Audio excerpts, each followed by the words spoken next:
Tragic details about Jackie Gleason. The man becomes a legend. As his sobriquet, the Great One, implies, Jackie Gleason was a comedian of superlative talents, but one whose persona housed enormous contradictions.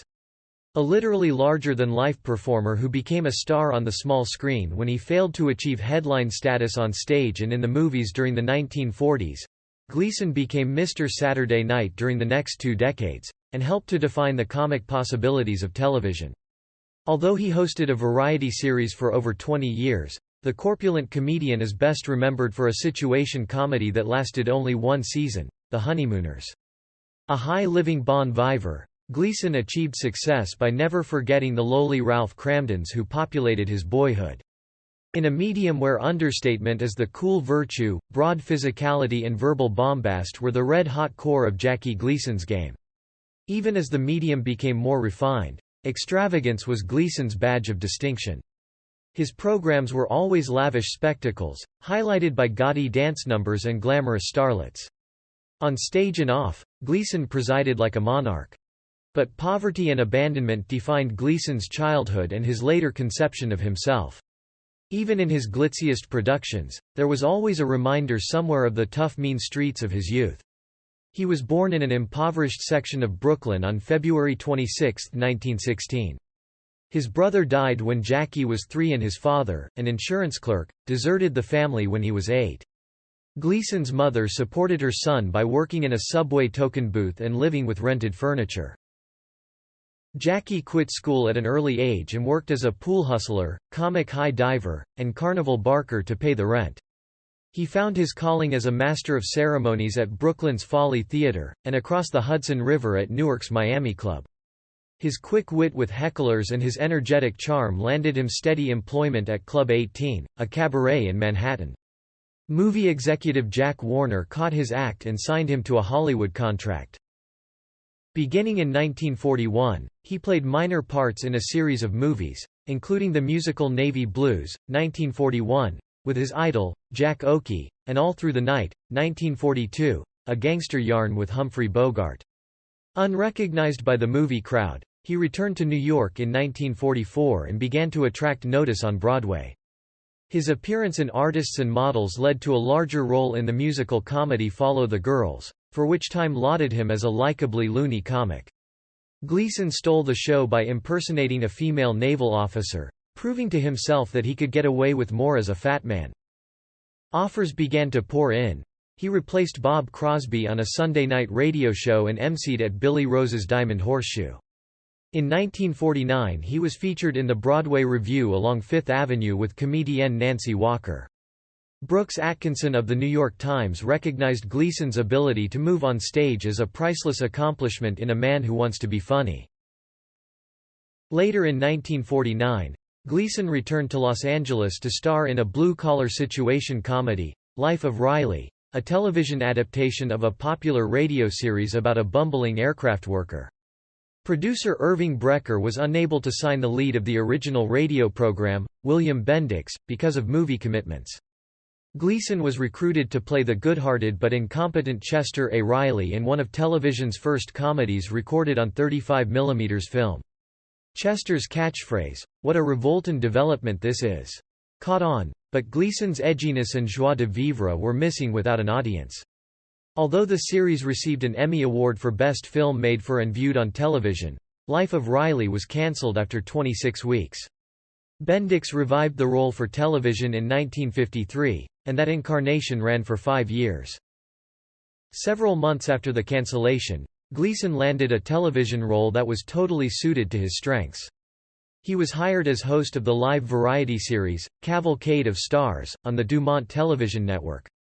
Dumont was a struggling fourth network with little money for programming, but proved an excellent training ground for future stars on the established networks.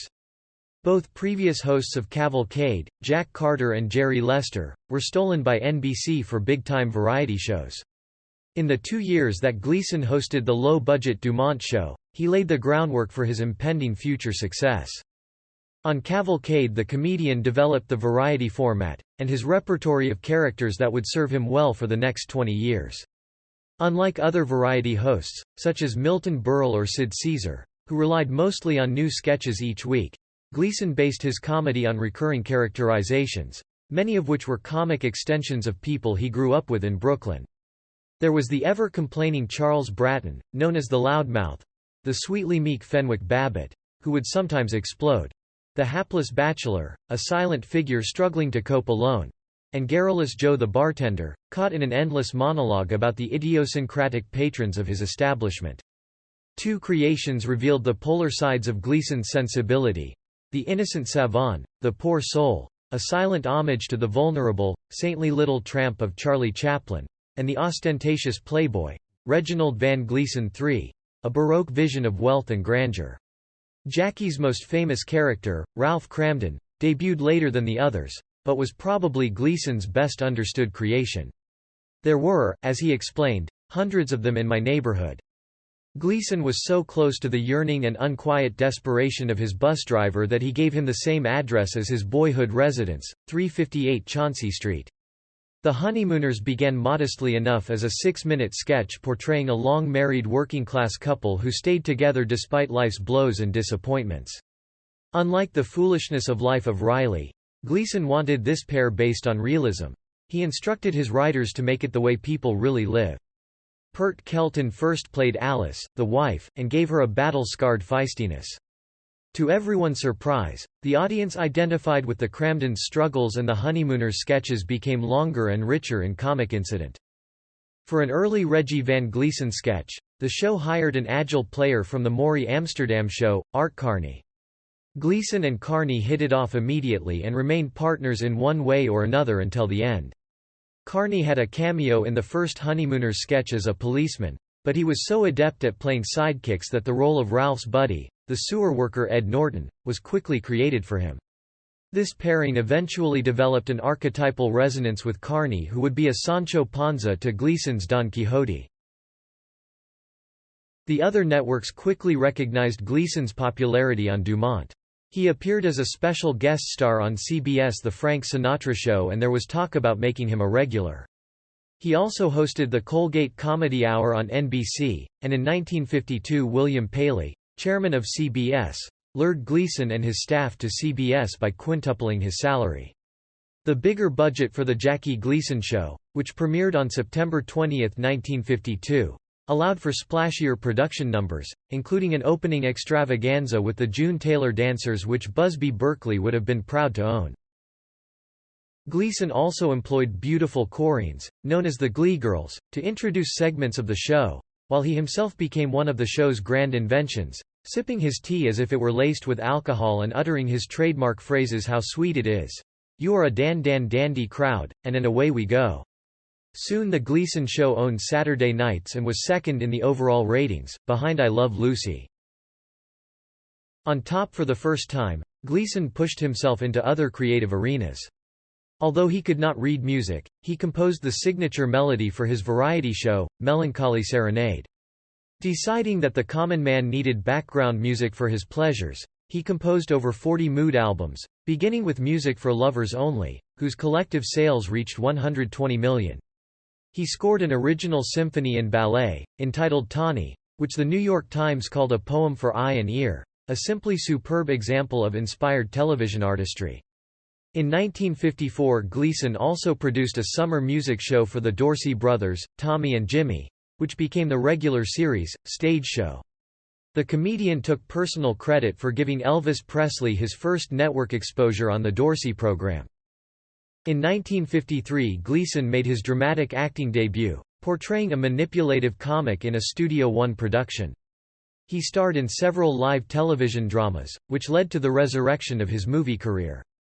He received an Academy Award nomination for his role as Minnesota Fats in The Hustler, 1961, and critical acclaim for his sleazy boxing manager in Requiem for a Heavyweight, 1962. But was less successful as a deaf-mute in Jigget, 1962, a sentimental tale that he also wrote. In 1959 he made a triumphant return to the stage as an irresponsible drunk in Take Me Along, a musical adaptation of Eugene O'Neill's Ah, Wilderness. Gleason strayed several times from his successful variety formula. In 1955 Buick offered him one of the largest contracts in television history to produce The Honeymooners on film, but Ralph and Alice did not click with the audience. Eventually, however, these 39 episodes of The Honeymooners became a financial bonanza in syndication. In 1961, Gleason inexplicably tackled the quiz show format, and his You're in the Picture became one of television's most notorious debacles, lasting only 1 week. During the early 1960s he launched the American Scene magazine, using his characters to comment on societal change. In 1964, when he relocated his television series to Miami Beach, the sun and fun capital of the world, he reverted to his characteristic brand of splashy entertainment. Although the variety format was losing its luster, Gleason remained in the Nielsen Top 10 throughout the decade. After his move to CBS, Gleason insisted on total control of his variety series.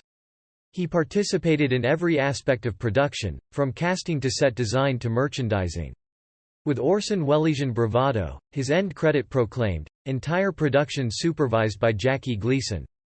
As he once explained, "I have no use for humility in my work, I stand or fall by my own judgment." Gleason emerged in an era of live television when comedians dominated the airwaves. Despite changes in American culture and television, he was able to produce and star in his type of variety program until 1970. After that, he revived The Honeymooners as holiday specials and starred as a Southern sheriff in several Smokey and the Bandit movies. When he died on June 24, 1987, the country was rediscovering the lost episodes of The Honeymooners from the 1950s. Gleason demonstrated that commercial television could be a medium for original comic expression, and his work has spoken to the American everyman. As critic Tom Shales has noted, Gleason was perhaps as much the auteur as Chaplin was or as Woody Allen is. Rest in peace Jackie Gleason, goodbye legend.